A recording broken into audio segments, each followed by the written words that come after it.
The worst part about waking up on an alien planet wasn't the two suns, the vaguely reptilian locals, or the fact that his escape pod smelled faintly of burnt cheese. It was his herniated disc.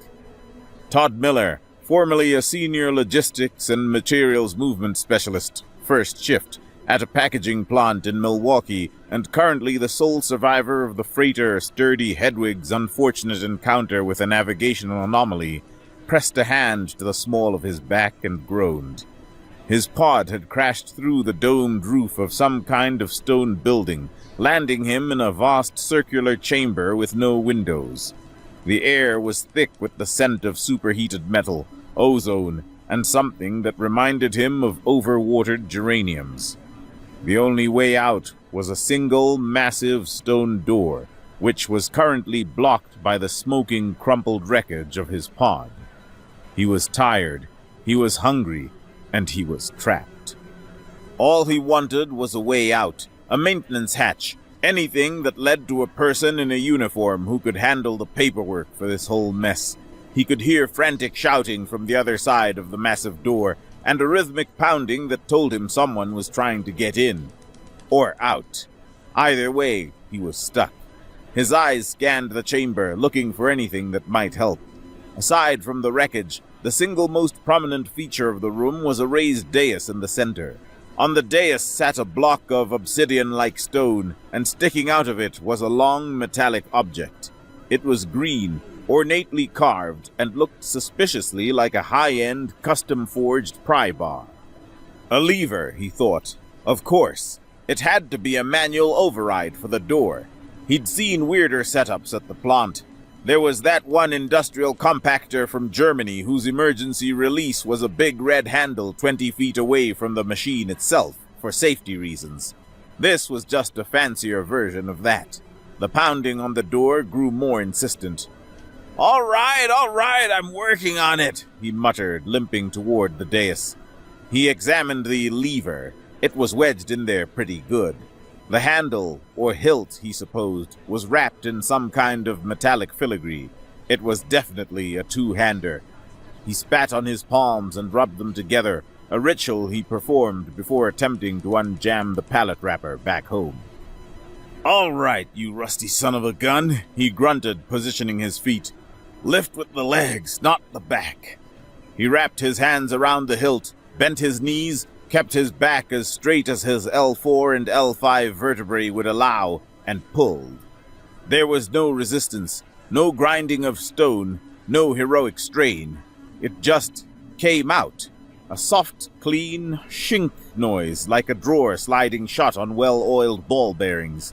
The blade, a leaf-shaped piece of green metal that glowed with a low internal light, was suddenly in his hands. It was lighter than it looked. Todd stared at it, then at the empty hole in the stone. Huh, well that was easy. With the deep groan of ancient machinery stirring to life, the massive stone door he'd been trapped behind began to slide open. Standing on the other side, poised to batter the door down with a hefty-looking metal ram, was a throng of aliens, tall, slender beings with horned heads and richly colored robes. They froze, their slit-pupiled eyes widening in shock. Todd held up the glowing sword.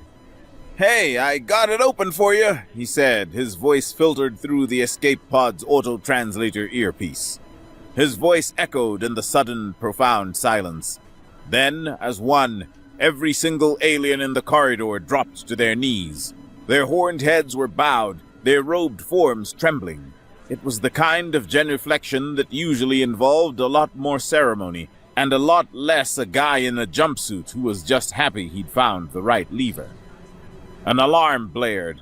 Not a normal alarm, but a deep, resonant tone that seemed to shake the very foundations of the city. Lights flared to life along the spires outside, tracing interlocking geometric shapes against the sky. The hum from the sword in his hand intensified, vibrating pleasantly up his arms. "Okay," Todd said to himself, holding the glowing blade like a confused traffic cop. "So probably not the door to the service tunnel." The crowd stared, their reptilian faces a mixture of emotions he couldn't begin to parse. His translator, however, was working overtime, whispering a frantic jumble of their prayers into his ear. "The heir has come. The fang is drawn. 900 years of waiting. Praise be to Thrall. The prophecy is fulfilled." Todd Miller blinked. He looked at the ancient, prophesized blade in his hand, a symbol of divine right and galactic destiny. Then he looked at the fresh grease stains on his pants. "You've got to be kidding me," he said. "It's an unassailable statistical and theological impossibility," Tehran hissed, pacing the length of the secure temple chamber. The room was all soaring arches and intricate carvings, depicting scenes of great battles and even greater proclamations. It smelled of old stone and incense. One particularly fussy-looking relief of a Cathali hero wrestling a star squid reminded Todd of his grandma's gaudy cuckoo clock. He thought the whole place could use a window. Todd sat on a stone bench that was doing his sciatica no favors. "Look, pal, I told you. I thought it was a lever. It looked like a lever. I needed to find a door. End of story." Tehran stopped pacing and whirled on him, his own dark green robes flaring dramatically. He was a Cathali, like the others, but leaner, his horns smaller and more elegant. His entire being radiated an aura of academic indignation. "A lever? The verdant fang of Thrall the Unifier! The physical manifestation of our people's covenant with destiny! The blade that has resisted the pull of 1,000 would-be kings and conquerors for 9 centuries! You mistook it for a common mechanical implement?" "I mean, it's a really fancy one," Todd offered. "Nice workmanship." Tehran made a sound like a deflating tire. He was, by the rigid standards of Cathali society, a member of a lesser house. House Tehran valued knowledge over strength, books over blades. For 3 generations, his family had been the foremost experts on the prophecy of the Verdant Fang. He had personally written 16 volumes on the subject, covering everything from metallurgical analysis to the semiotics of the looping AI message. He had dedicated his entire life to understanding the conditions required to draw the blade. He had theories, he had models, he had peer-reviewed papers. And then, this soft, pink primate from a galactic backwater shows up and yanks it out like he's pulling a weed. "My scans are inconclusive," Tehran muttered, more to himself than to Todd. He gestured at a floating console that was displaying Todd's biological data. "Your cellular structure is rudimentary. Your neural patterns are shockingly simplistic. No evidence of noble lineage, no advanced psionic potential, no hyper-evolved ancestry. You are, with all due respect, offensively mundane." "Hey, I was Employee of the Month twice," Todd said defensively. "That's not mundane. That gets you a reserved parking spot." Tehran ignored him, his claws tapping furiously at the console. "The message of Thrall Prime was specific. A true heir with the proper spirit, blood, and mind. Your blood is little more than oxygenated saline solution. Your mind shows peak activity when contemplating. What is a bratwurst?" "The food of the gods," Todd said wistfully. "You get a good one from the stadium with the grilled onions and the spicy mustard. Forget about it." Before Tehran could formulate a sufficiently condescending reply, the entire temple shuddered. A deep, resonant hum filled the air, the same one from the plaza, but 100 times louder. A holographic shimmer appeared in the center of the room, coalescing into a towering 20-foot-tall image of a Cathali warrior in ancient, ornate armor. The figure was majestic, powerful, and currently blocking Todd's view of the cuckoo clock tapestry. "Behold!" the hologram boomed, its voice echoing from every spire in the city. "The path is opened. The system is reinitialized. 900 years of stasis are concluded." "Is that Thrall?" Todd asked, squinting. "It is Thrall Prime!" Tehran breathed, his scholarly curiosity momentarily overriding his personal offense. The planetary governance AI he left behind. It's been in a low-power single message loop since his death. The key is accepted. The AI continued, its glowing eyes seeming to fix on Todd. The biometric signature of the heir is logged. Let the unworthy tremble. The great reckoning is at hand. All systems prepare for governance. On 100,000 news screens and public displays across the planet, the same hologram appeared. In a dark, fortified command center miles away, another Kthali watched. This one was larger than Tyran, built like a battering ram and clad in armor of black and crimson. His horns were thick and jagged, his face a mask of rigid fury. This was Duke Borlag the Vicious, of the House of Vor, a direct descendant of Thrall's most decorated general. He had trained his entire life to be the one to draw the sword. He had bled for it, killed for it, schemed for it.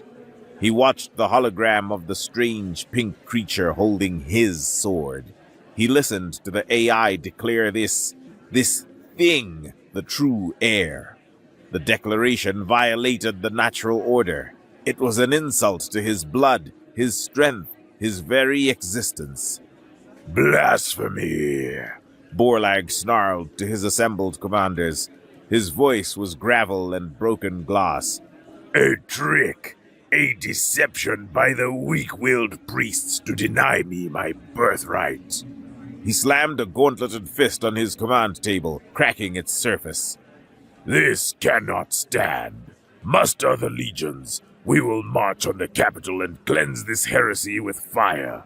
The fang will be mine, and the head of this false prophet will adorn my gates. The Civil War had begun. Todd Miller, meanwhile, was mostly just wondering if they had Tylenol on this planet. This is your official entourage, Tyran announced with the grim finality of a man reading a death sentence. Todd looked at the two beings standing before him in the temple antechamber. The first was a Kthali of staggering proportions. He was at least 8 feet tall and wider than a refrigerator, his scales the color of granite, his muscles like thick cables wrapped around a stone frame. He looked like he could wrestle a small moon and win. He was also, at that very moment, trying to make himself as small as possible, his massive shoulders hunched and his gaze fixed firmly on the floor. This is Hurok of the Stone-Belly clan, Tyran said, his tone dripping with disdain. He is to be your bodyguard. The mountain of Kthali flinched. My apologies, heir, he rumbled, his voice a surprisingly soft, hesitant whisper. For my largeness, I am taking up much space. I will try to be less. The Stone-Belly clan were once the greatest engineers and builders on Kthal, Tyran elaborated, enjoying Todd's confusion. Until they were branded cowards for refusing to weaponize their terraforming equipment during the Gnark uprisings, a legacy of shame. He is therefore affordable. Nice to meet you, Hurok, Todd said, extending a hand.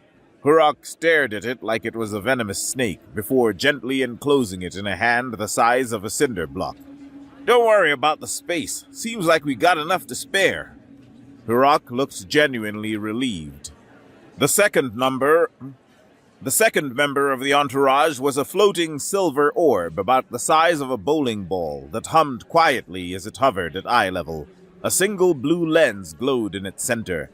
And this, Tyran sighed, is Unit 734, a scribe bot from the Temple Archives. Its directive is to chronicle the deeds of the true heir for the historical record. The orb's lens brightened, and a voice, synthesized but dripping with unearned gravitas, filled the room. Greetings, O great heir. It is my honor to commence the official saga. A small panel on its side slid open, projecting a glowing holographic script into the air. Let the chronicles state, the orb boomed. Chapter 1, the Titan from the Void. From the distant, unknowable void star of Milwaukee, A champion did emerge, his spirit as bright as 1,000 suns, his purpose shrouded in cosmic mystery. With but a single effortless gesture, he did grasp the hallowed blade, the verdant fang, which had denied the unworthy for an age of ages. Thus, he proclaimed his dominion over fate itself. Todd stared at the orb. Talks like a movie trailer. My programming dictates a flair for the dramatic, to properly capture the epic scope of your destiny, Great One, Unit 734 declared. Can you just call me Todd? The Chronicles shall refer to you by the ancient and honorable title of Todd, a name that will echo through eternity. Right, Todd said, rubbing his temples. Great. So, a disgraced engineer who's afraid of his own shadow and a floating hype man. This is my team. He turned to Terran. Does anyone, and I mean anyone at all, have a couple of Tylenol? Or your planet's equivalent? My back is killing me. Unit 734's lens flashed. Let the Chronicles state, the Titan known as Todd, burdened by the weight of 1,000 worlds, did suffer a great and noble agony.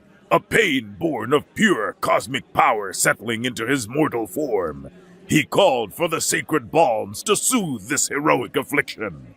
Todd groaned. It was going to be a very, very long day. The War Council was not going well. A dozen loyalist generals, Cathali of various houses and imposing statures, were gathered around a massive holographic map of the region. They had been arguing for an hour, their deep guttural voices echoing in the grand chamber. Borlag's forces have secured the Kithir Pass. His supply lines are unimpeded, one general barked. We must strike at his flank. A glorious charge from the Crimson Hills, another roared. Suicide! His aerial support is too strong, a third countered. They all turned as Todd, flanked by his new bizarre retinue, was ushered into the room. Terran looked miserable. Hurak looked like he wanted to be swallowed by the floor, and Unit 734 floated serenely, its blue light pulsing. The air, announced the lead general, a grizzled warrior with a scarred horn. Your Grace, we are at an impasse. We require your wisdom, your divine insight. They all stared at him expectantly. Todd stared back. He felt less like a messiah and more like a temp who'd wandered into a board meeting. He walked over to the holographic map. He'd tried to put the verdant fang down earlier, but it seemed to have a mind of its own, one that didn't care to part from him for long. He looked at the map. It showed terrain, troop movements, and colored lines indicating supply routes. It looked a lot like the logistics chart for the tri-state area he had to deal with every holiday season. Okay, he said, using the tip of the legendary sword to point. The generals gasped at the casual gesture. See this? All your supply convoys, the red ones, are routing through this one canyon here. The canyon of ancestral sorrow, yes, the general said proudly. The path our forefathers bled to conquer. Right, well, that's a huge bottleneck, Todd said. You get one rock slide or one guy with a well-placed rocket launcher and your whole army starves. You're putting all your eggs in one basket. Why aren't you using this valley over here? It's wider, looks flatter. The generals exchanged confused glances. That is the unhallowed swamp air. It is damp. So, what's the drainage like? Todd asked. You get a few hover pallets in there, lay down some temporary decking, you've got a 2-lane highway. You could run convoys day and night, cuts your travel time by half and gives you redundancy. The room grew still. The generals stared at the map, then at Todd, their reptilian brains struggling to process this. Redundancy? Drainage? It was so practical. It had to be a metaphor. He speaks of a new path, one general whispered in awe. To abandon the bloody road of our ancestors and forge a new, more direct way forward, a spiritual highway. And the eggs in the basket, another added. He means we have placed too much faith in a single strategy. We must diversify our approaches. Todd blinked. No, I literally mean you should build a road through the swamp so your trucks don't get stuck in a canyon. The lead general bowed his head, a look of profound understanding on his face. Of course, Your Grace. A simple truth to mask a deeper wisdom. We are humbled. He looked at his fellow officers, his eyes alight with newfound purpose. You hear him? We will build the highway of the swamp and achieve redundancy. Flustered, Todd tried to backtrack, falling back on the only other piece of universal wisdom he had. And, also, always lift with your legs, not your back. That's important too. The chamber erupted in fervent murmurs. Lift with our legs. The legs of the common soldier, not the back of the nobility. He is telling us to rely on the strength of our people, not the schemes of the great houses. A revolution in thought. Terran, standing in the corner, discreetly covered his face with his hand. Unit 734's voice rang out, its synthesized tones filled with reverent joy. Let the chronicles state, the sage of Milwaukee did impart the doctrine of strategic redundancy, forever changing the face of Kthali military strategy. With but a few simple words, he shattered centuries of tactical dogma and unveiled the parable of the legs and the back, a profound philosophical treatise on the nature of power. Todd just sighed and wondered if it was too late to try and get back in his escape pod.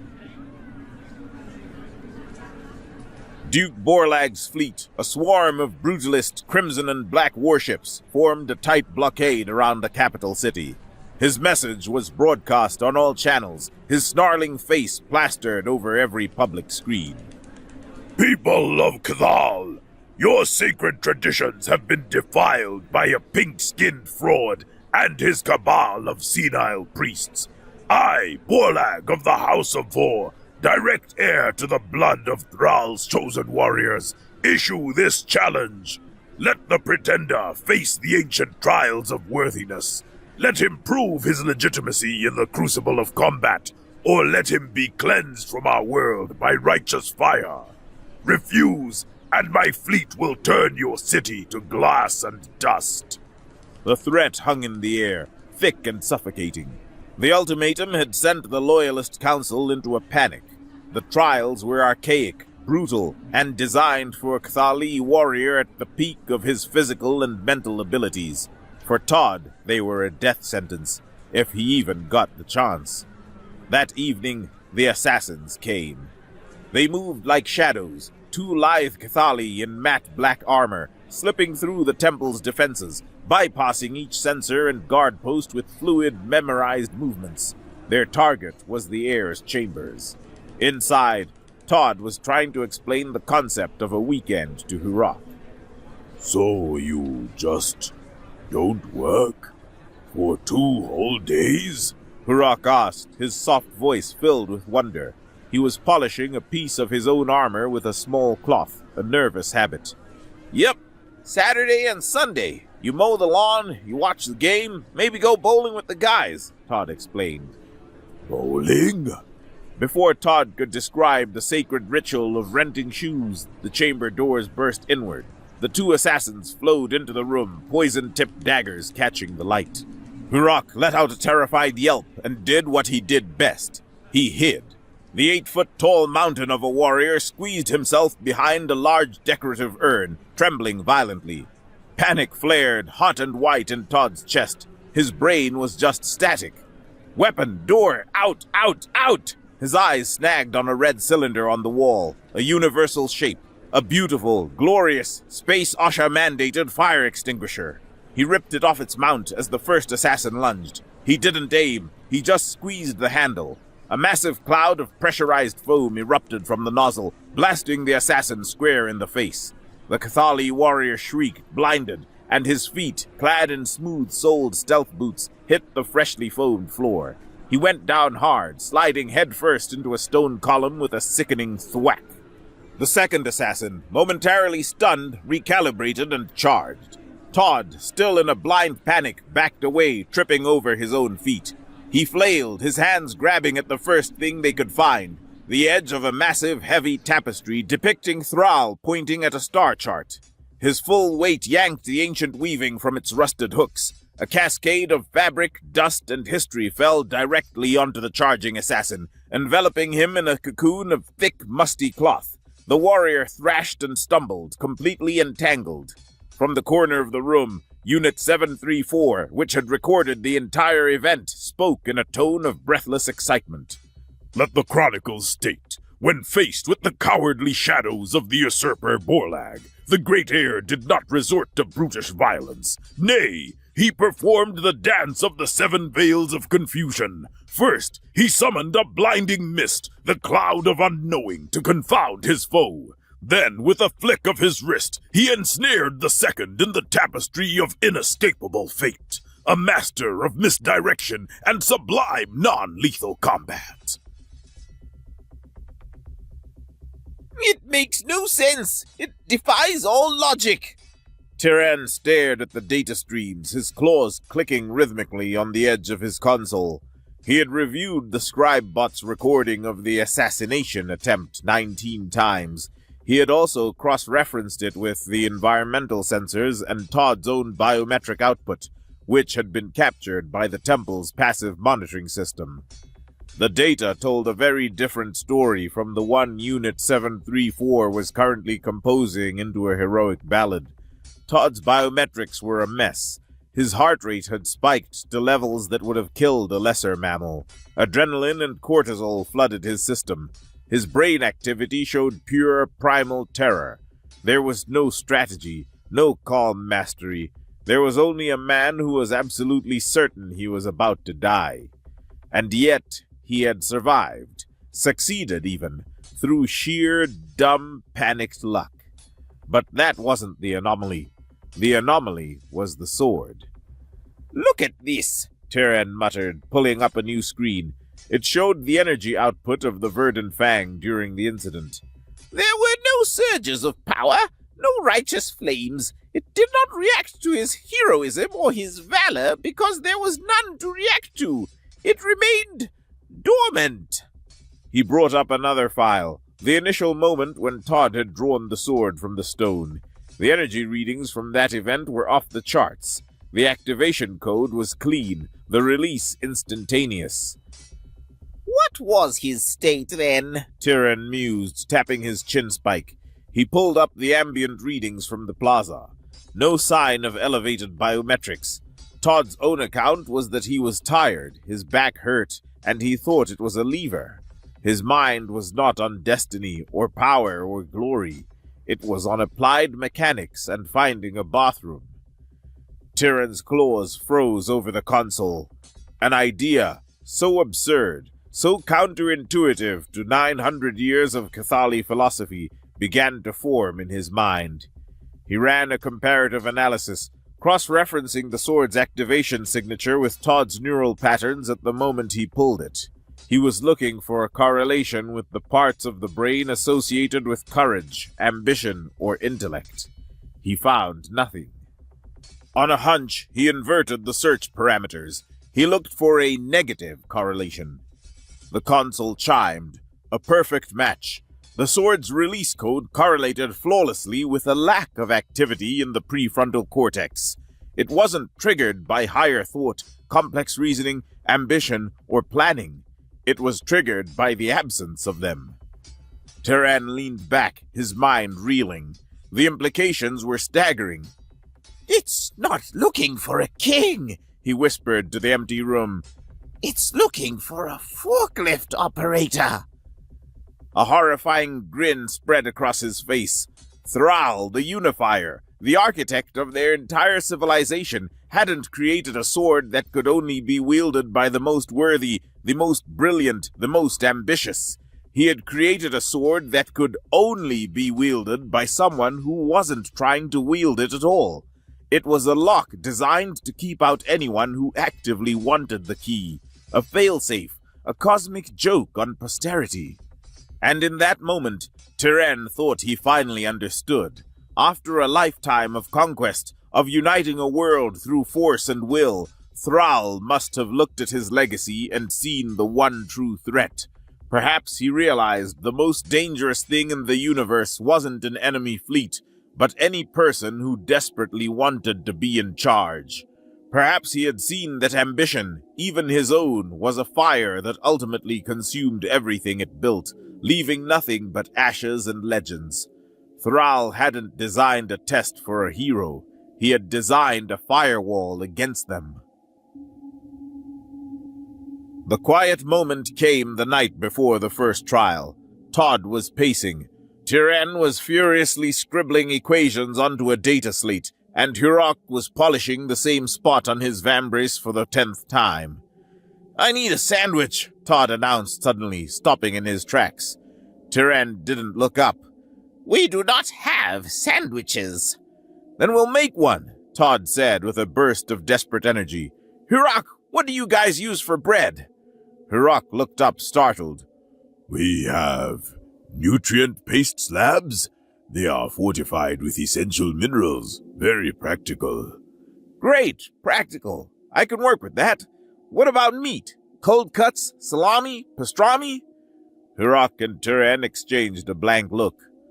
We have preserved Narc lizard strips. Hurok offered hesitantly. They are chewy. "Perfect. And cheese? You gotta have cheese." "There is a fermented fungus curd," Tyren supplied, a hint of morbid curiosity in his voice. "It is considered a delicacy and a potent laxative." "We'll skip the cheese," Todd decided quickly. For the next 20 minutes, the great heir, the skeptical scholar, and the cowardly bodyguard were huddled in the corner, engaged in the most important task of the day. Todd directed the operation with the focus of a master craftsman, showing Hurok how to layer the chewy lizard strips on the gray nutrient slab. "It's all about the architecture of it," Todd explained, gesturing with his hands. "You need structural integrity. You don't want ingredient slippage." Hurok, a member of a clan of disgraced builders, listened with rapt attention. This was a language he understood. Structure, integrity, building something. The lizard strips. Their tensile strength is poor. Perhaps a cross-hatching pattern? "Now you're talking," Todd said, clapping him on the shoulder. "Tyren, you got a knife?" Tyren produced a small, elegant blade from his robes. "This is a ceremonial letter opener, used to unseal ancient scrolls." "Today it's a sandwich knife," Todd said, taking it and expertly slicing the monstrosity in half. He handed a piece to Hurok and a piece to Tyren. He held up his own. "2 sandwiches!" They ate in silence for a moment. The bread had the consistency of a yoga mat, and the lizard strips tasted vaguely of salt and regret. It was, objectively, the worst sandwich ever made. But as he chewed, Hurok's shoulders seemed to unhunch for the first time. In my family, he said softly, we built things, aqueducts, spires, things that stood. My great-grandsire designed the Grand Chime Tower. A hint of pride entered his rumbling voice. He used to say that a well-made thing, no matter how small, has its own honor. "What happened?" Todd asked gently. War, Hurok said, his gaze dropping. They wanted us to turn our construction haulers into siege engines, our sonic drills into weapons. We refused. We were builders, not destroyers. They called us cowards, stripped our titles. The Stone Belly clan became a joke. He looked down at the horrible sandwich in his massive hand. I always wanted to build something again. I had a dream of opening a small food cart. Hurok's galactic grinders, making things for people. Not this. He gestured vaguely at the temple around them, at the war, the fear. "Hurok's galactic grinders," Todd repeated, a slow smile spreading across his face. "I love it. You know, a good deli man, he's an artist, he's an engineer. It's a noble profession." For the first time since they had met, a real, genuine smile cracked Hurok's face. Tyren watched them, his own analytical mind strangely quiet. He took a small, hesitant bite of his own lizard slab. It was dreadful, utterly without merit from a culinary standpoint, but for the first time in his life, he was eating something he fundamentally did not understand, and he found, to his immense surprise, that he was perfectly fine with that. The first trial was announced, the test of spirit. The objective was to pacify the guardian of the old citadel, a creature of immense power and fury that had protected the site for centuries. The entire city, it seemed, had turned out to watch. Todd was led into a massive Colosseum-style arena, the cheers and jeers of the crowd echoing in the oppressive heat of the two suns. "I'm going to die," Todd said flatly to Terran, who was walking beside him to the entrance gate. "This is it. I'm going to be eaten by a space monster on an alien planet, and the last thing I ever ate was a lizard jerky and styrofoam sandwich." Possibly, Terran agreed, his eyes gleaming with a frantic scientific excitement. but I have a theory. Todd, listen to me. The sword, the prophecy, it's all a system, a machine, and its operating system is based on you not thinking. Do you understand? Not thinking?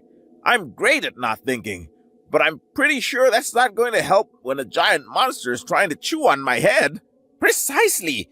Don't try to be a hero. Don't try to be a king. Don't try to fight it. Terran yelled as the guards began to pull Todd toward the gate. Do what you would do. Do what a forklift operator from Milwaukee would do. The gate slammed shut behind him before Todd could ask what the hell that was supposed to mean. He stood alone in the center of the sandy arena.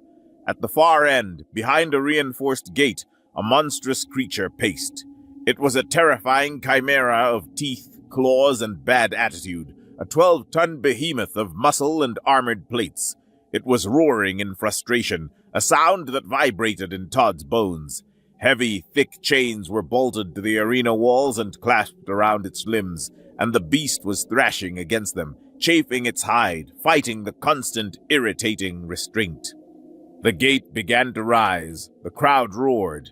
Todd felt his bladder threaten to stage a full-scale rebellion. As the beast charged, its furious thrashing wasn't just a display of rage. It was a percussive assault on the arena itself. Each time it strained, the anchor bolts for the massive chains groaned in the ancient stonework, sending puffs of dust into the air. The creature was a living wrecking ball, and its prison was its target. Just as it built up a full head of steam, a final desperate heave tore a massive anchor point free, taking a whole section of the crumbling arena wall with it. The collapse revealed something that had been hidden behind the stonework for centuries, a dusty maintenance conduit, and inside it a glowing control panel. The beast, now free of its starting pen, was thundering toward him, but its movements were still jerky, awkward. It kept trying to shake its limbs, roaring in fury at the heavy chains that still trailed from its legs, dragging and snagging on the ground. Do what a forklift operator would do. Terran's frantic words echoed in his head. What does a forklift operator do? He moves things. He checks for workplace safety. He looks for the most direct solution. He saw the beast, but he didn't see a monster. He saw an overloaded piece of equipment, an angry living machine with a serious snagging hazard. Ignoring the charging behemoth, Todd sprinted toward the hole in the wall. He ducked into the conduit and looked at the control panel. It was ancient, covered in alien runes, but some things are universal. He saw a glowing icon that looked remarkably like a hook, the universal symbol for a hoist. He slammed his hand down on the button. With a deafening series of clicks and whirs, the chains connected to the beast's limbs suddenly went slack and then shot backward, retracting into hidden mechanisms within the arena floor. The beast, which had been 2 seconds from turning Todd into a fine paste, stumbled to a halt. It shook its front leg. No chain. It shook its back leg. No chain. It looked at its limbs, then around the arena. The source of its 900-year-long irritation was gone.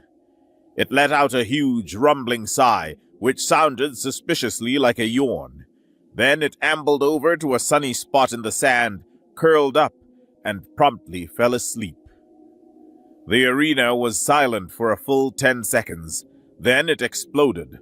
The roar from the crowd was a physical force. They weren't cheering for a warrior. They were cheering for a miracle. On the challenger's dais, Duke Borlag stared, his face a mask of disbelief and pure, unadulterated rage. He had expected blood. He had gotten a nap. This is a farce! Borlag's voice boomed across the arena, amplified by the city's broadcast system. He leapt from his dais and strode onto the sand, his black and crimson armor a stark contrast to the sleeping guardian. He performed a cheap trick, a maintenance parlor trick. This proves nothing. He pointed a gauntleted finger at Todd. I demand the final trial, the trial of harmony, now! The loyal priests and generals looked horrified. The trial of harmony was the most difficult, a test of pure connection to the will of Thrall. It involved activating the console of harmonization, a master control unit for the entire planetary grid, which had lain dormant for centuries. Only the true heir, with the proper mind, could bring it back online. A section of the arena floor hissed open, and a complex, glowing console rose from below. It was a dizzying array of smooth, glowing touchpads, shifting holographic runes, and interlocking energy conduits. Borlag shoved Todd aside. I will show you how a true son of Cathal communes with the legacy of our founder. He placed his hands on the console. His hands moved over the interfaces, striking pads and tracing runes in a rapid, complex sequence only he could follow. He was interfacing with the console's spirit, not its wiring. He was so focused on the esoteric poetry of the machine, on the sacred litanies and energy sequences he had memorized, that he failed to notice it was, in fact, a machine. The console sparked violently, the lights flickered, a high-pitched whine filled the air, and then, with a sad little poof, the entire thing went dark. A wisp of smoke curled up from a fried conduit. Borlag stared at the dead machine. The blood drained from his face. It wasn't just fury in his eyes anymore. It was the blank, hollow horror of a man who had dedicated his life to a religion, only to find the temple empty. His entire worldview, his belief in his own superiority, his bloodline, his training, it had all just been invalidated by a dead piece of hardware.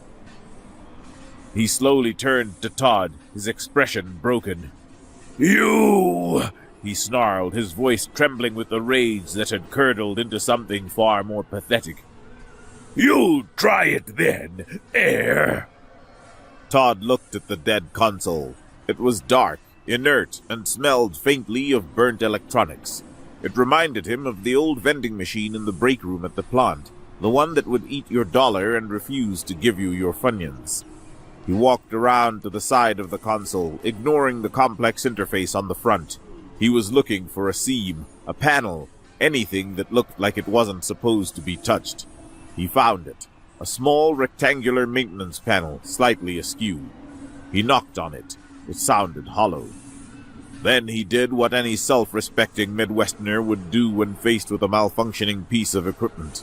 He planted his feet, drew back his hand, and gave the panel a firm, solid thwack with the heel of his palm. There was a loud thunk, and then the console chimed, a sweet, melodious, harmonious chime. Every light on its surface flashed to life in a cascade of brilliant green. A massive hologram of the planet Cathal appeared above it, crisscrossed with a web of light. A synthesized voice, calm and clear, spoke from the console. System reboot complete. All networks online. Planetary grid operating at 100% capacity. Welcome back, Administrator. Duke Borlag stared, his jaw slack, his entire life's ambition reduced to ash by an act of percussive maintenance. His followers in the crowd, the ones who had roared for his victory, were silent. They looked from their broken duke to the schlubby pink alien who had just fixed the planet by hitting it. The Civil War was over. It hadn't ended with a bang, but with a thwack. Absolutely not, Todd said. He was standing before the newly convened Grand Council of Cathal. They had offered him the throne, the crown of unification, the title of planetary sovereign. But you are the true heir, The head priest stammered. You solved the trials. You awakened the system. It is your destiny. Look, Todd said, sighing. He rested the verdant fang on his shoulder like a baseball bat. The verdant fang, no longer humming with that insistent low-level static charge, felt like just a tool now. Its primary function as the key that rebooted the planet was complete. My destiny is to retire somewhere with decent health insurance and a reliable cable package. I'm just a guy who knows how to spot a bottleneck and when to hit a machine. That's it. He turned and put an arm around a stunned and deeply uncomfortable Hurok, who was standing beside him. You guys have been following a prophecy for 900 years, waiting for some magic hero to come down and solve all your problems. You don't need a king. You need a project manager. And a good caterer.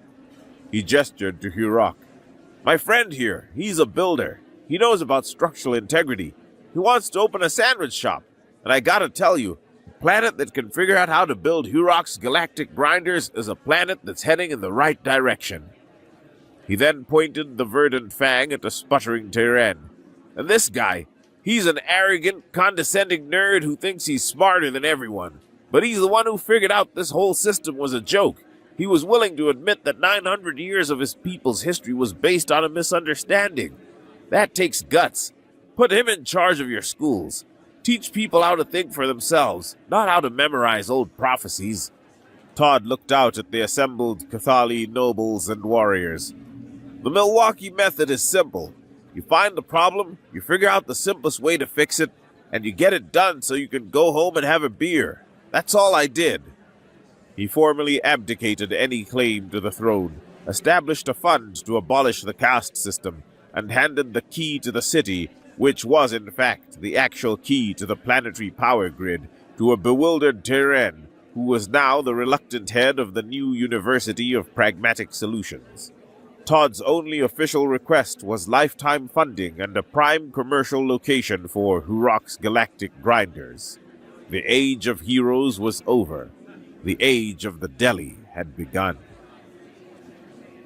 2 years later, Todd Miller sat in a comfortable-looking chair outside the most popular eatery on Cathal.